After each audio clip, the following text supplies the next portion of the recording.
Good evening, everyone. It is a privilege to welcome you to the 2013 opening convocation. Please be seated.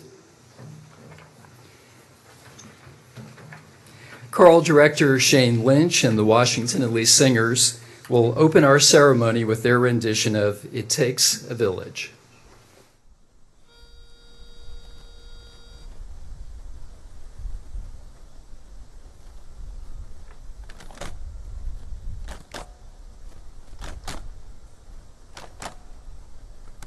It takes a whole village to raise our children. It takes a whole village to raise one child. We all, everyone, must share the burden. We all, everyone, will share the joy.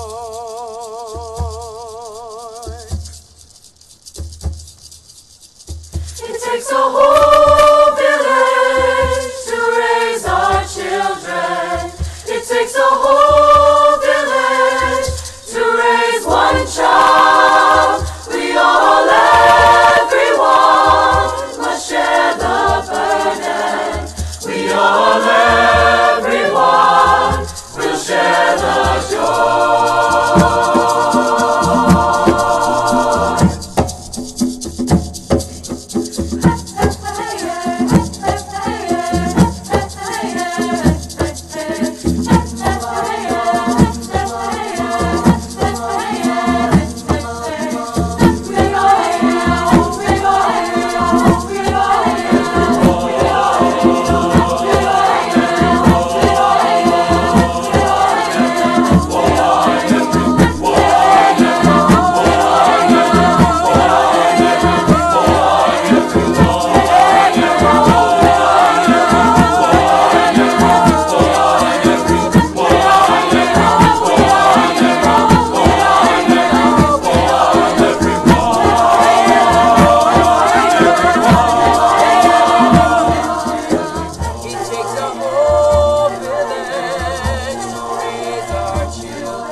Well, and my thanks on behalf of all of us to the Chamber Singers. We'll hear from them a little bit later in the program again, but that's a pretty good way not just to start the convocation, but the entire year, and thank you very much.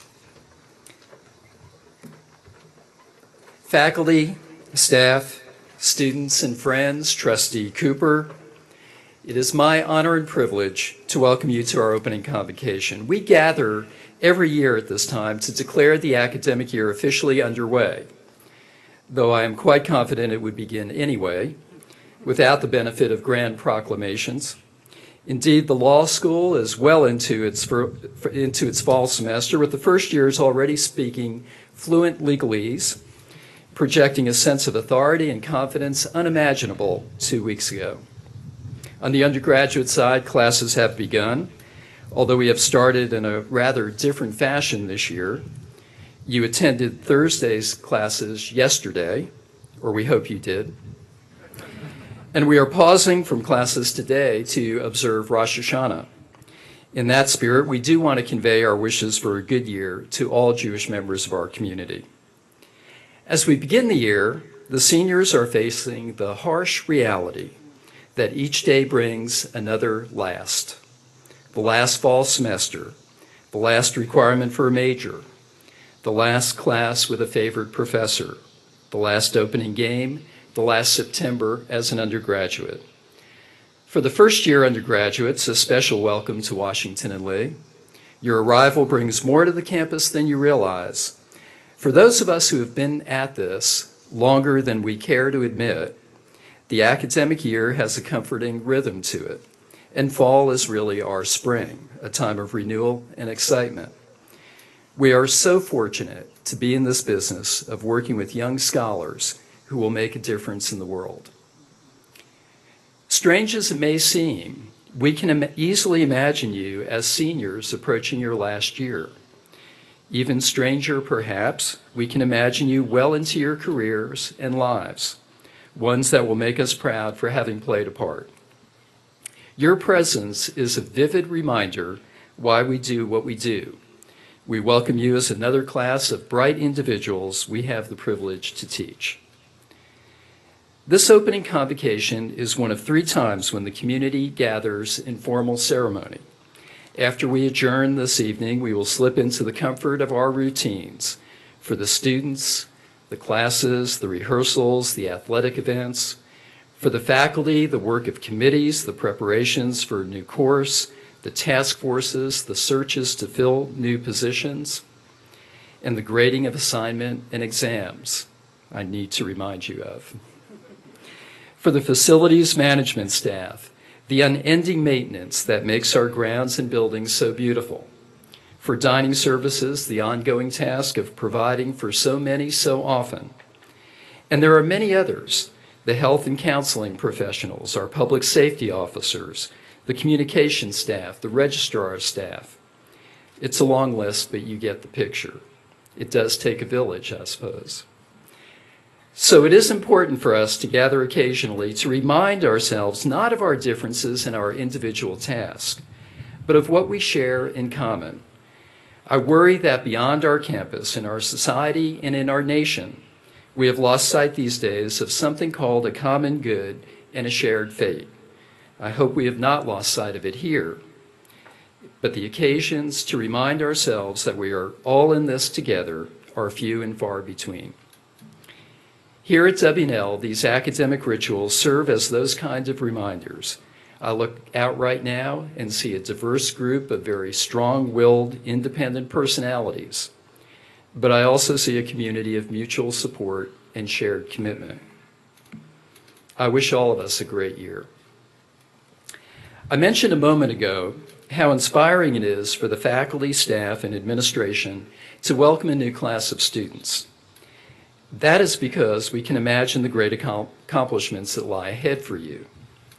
We know that you will accomplish a great deal because we frequently see evidence of that from those who preceded you. Today's speaker is a case in point. We are fortunate that one of W&L's most distinguished graduates has agreed to help us kick off this new year. Alston Parker Watt graduated from W&L in 1989 and in 1996 received a master's in health science from the Johns Hopkins University School of Public Health. Alston is executive director and a trustee of the Williams Family Foundation of Georgia, a family foundation that supports programs focused on children, as well as the preservation and conservation of Southwest Georgia. While at W&L, Alston was a member of the Student Executive Committee and was a 2-sport letter winner at W&L in both swimming, diving, and lacrosse. She is the first undergraduate alumna elected to serve on the Washington and Lee Board of Trustees, where she served from 2003 to 2011. It is especially fitting that Alston begins this year. Her presence is a reminder that this spring we celebrate the 25th reunion of the first coeducational class at Washington and Lee. It was a remarkable class of women and men, a class of leaders. For those of us fortunate to be here during that time, we remember them also as a class of, well, personalities. We look forward to welcoming all of them back in just a few months to celebrate their history-making time at W&L and what they have, not surprisingly, accomplished since. Today, please join me in welcoming someone who embodies their spirit, our alumna and friend, Alston Parker Watt.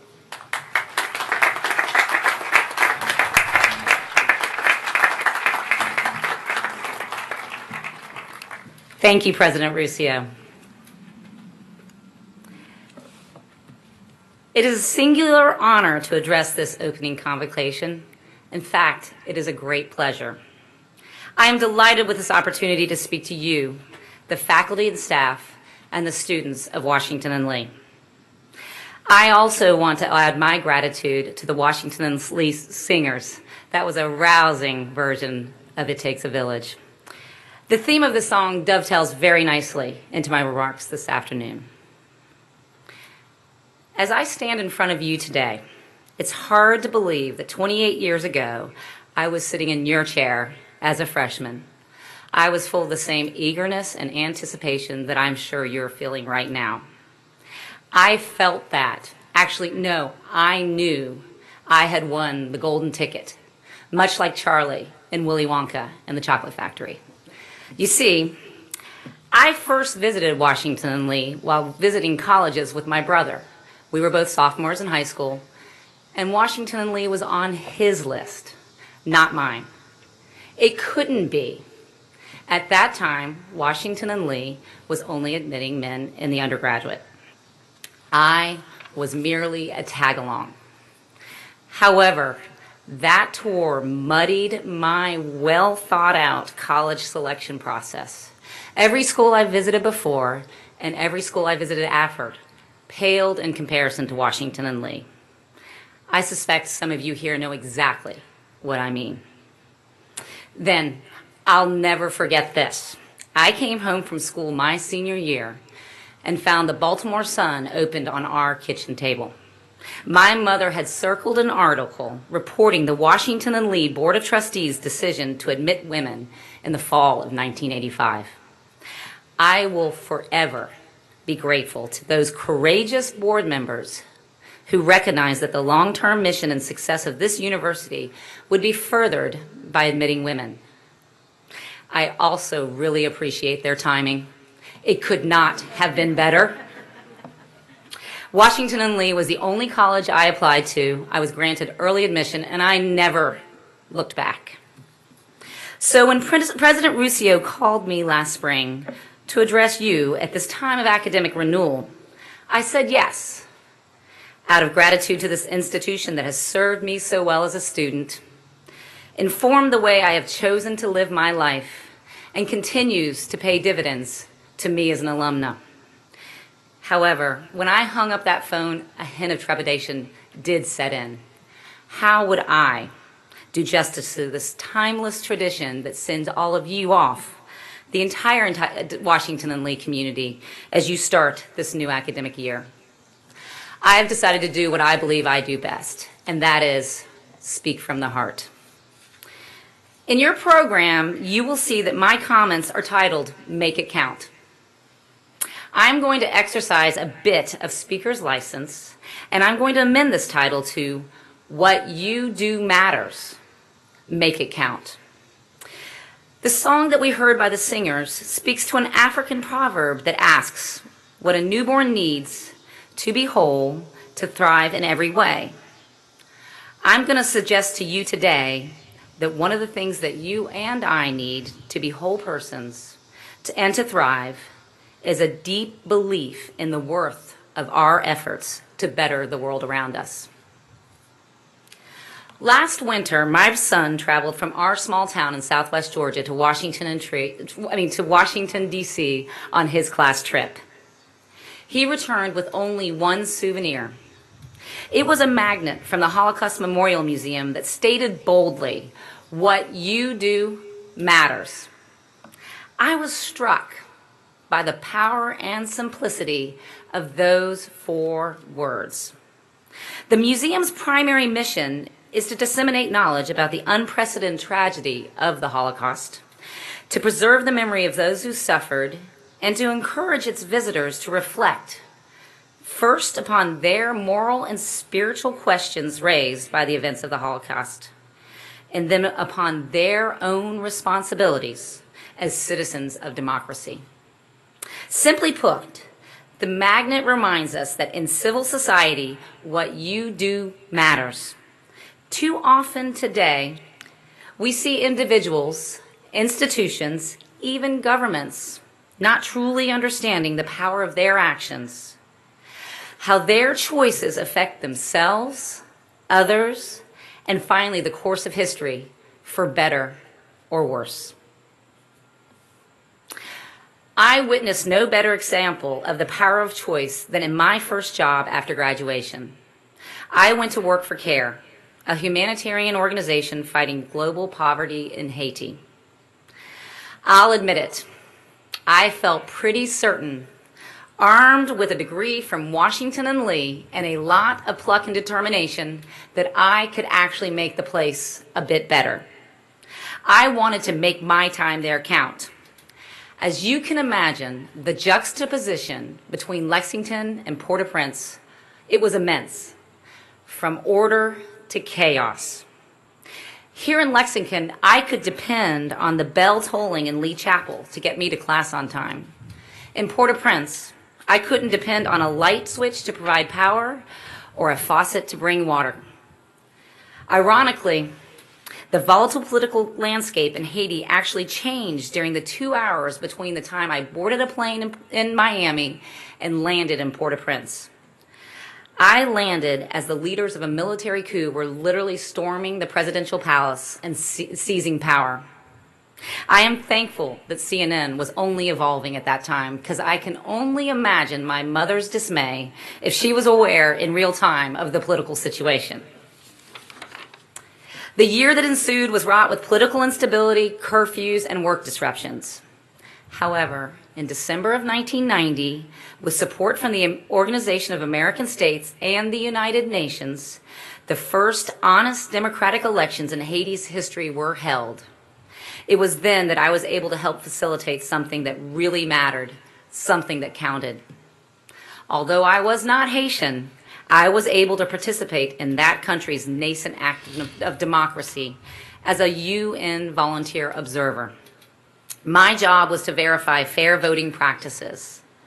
I witnessed Haitian people, young, old, many disabled, some being carried, some literally dying, make their way to the polling site and wait for hours in the hot Caribbean sun to cast their vote for the very first time. Their determination was especially moving because 300 Haitians had been killed some years earlier in a failed effort at voting. Most of the ones that I saw could not read or write. The paper ballot contained pictures of each presidential candidate, their symbol and their sign, also his name, so that there could be no confusion as to who was being voted for.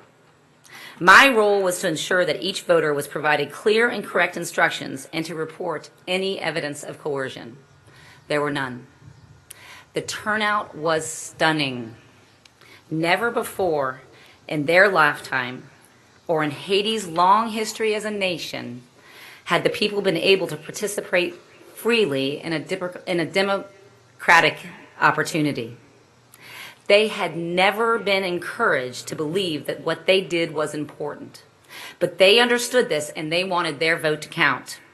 I witnessed on that day a group of people who clearly recognized and believed what you do matters.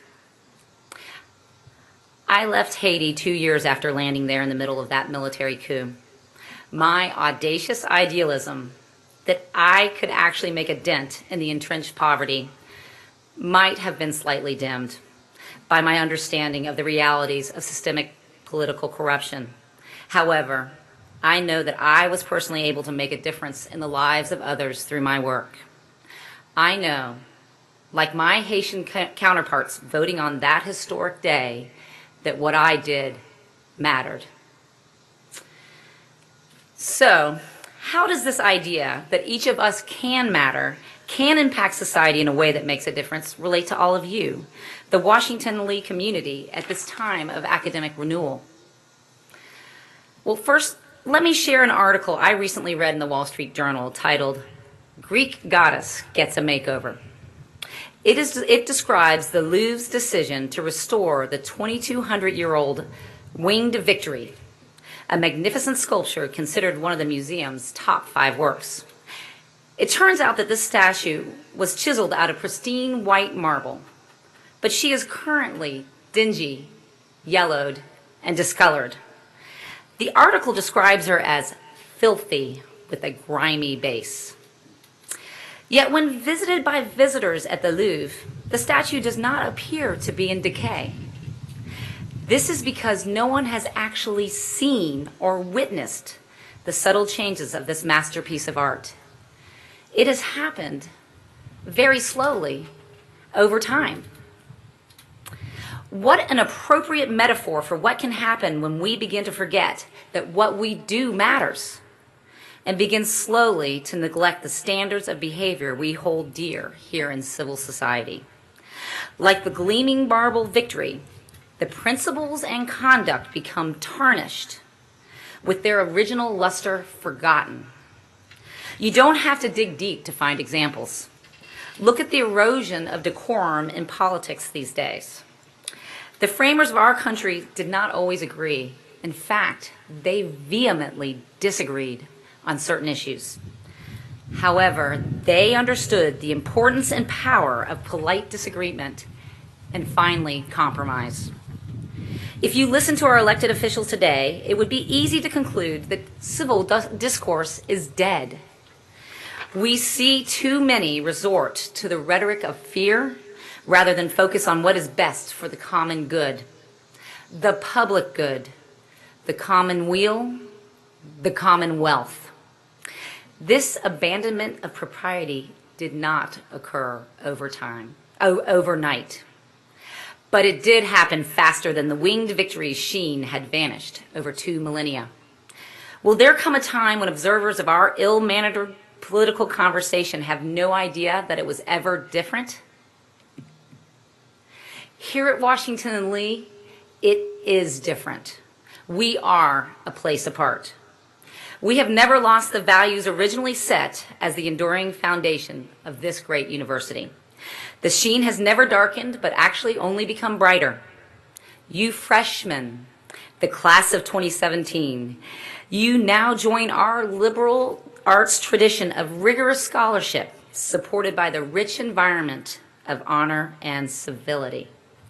Here you will be taught to strive always for moral and intellectual integrity.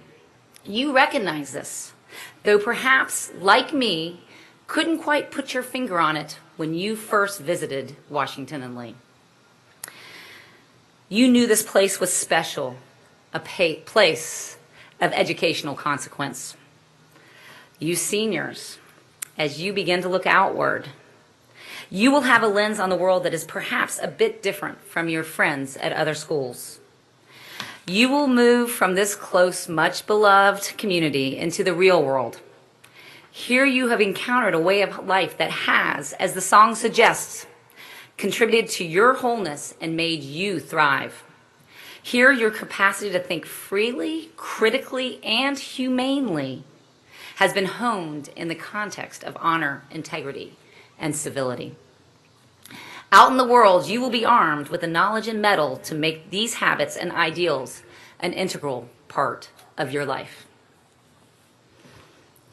I believe that if you hold passionately to the idea that what you do matters, Each of you can sustain what contributes to the common weal, and to change for the better the place in the world where you will find yourself, your business, profession, and workplace, the schools that your children will attend, and your place of worship, and the towns in which you live.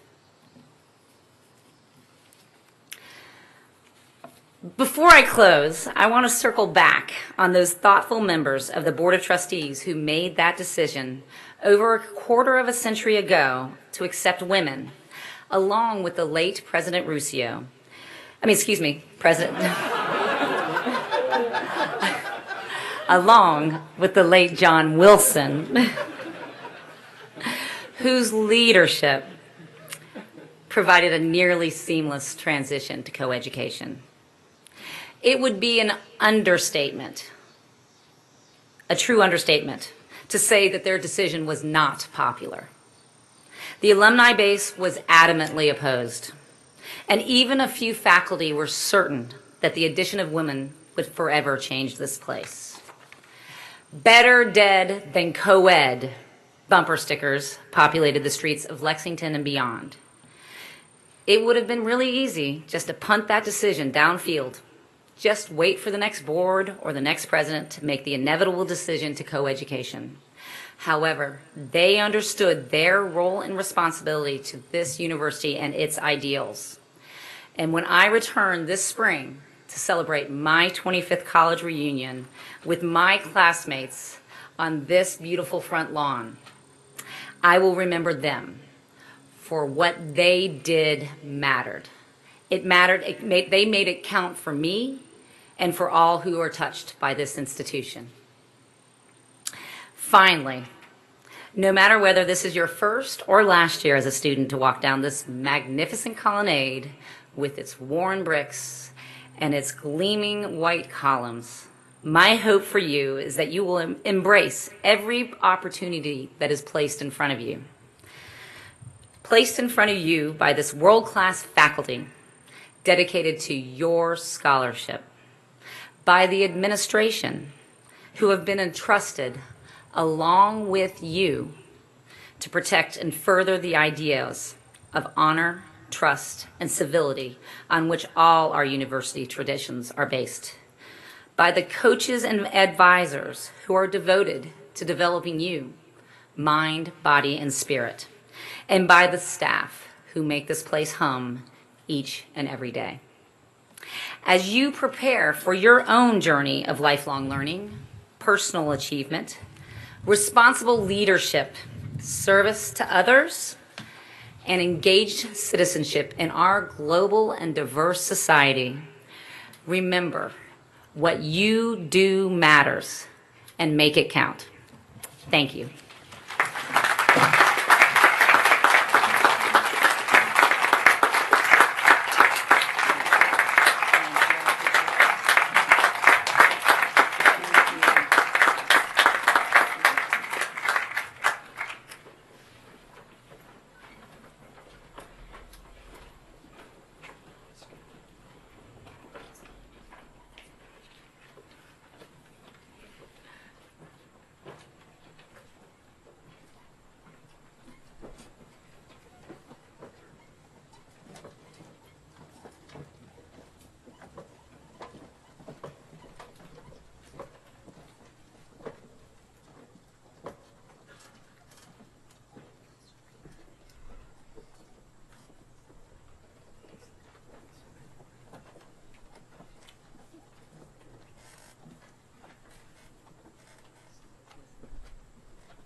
You can remain standing. I'll just be a minute or two with a few thank yous and housekeeping items.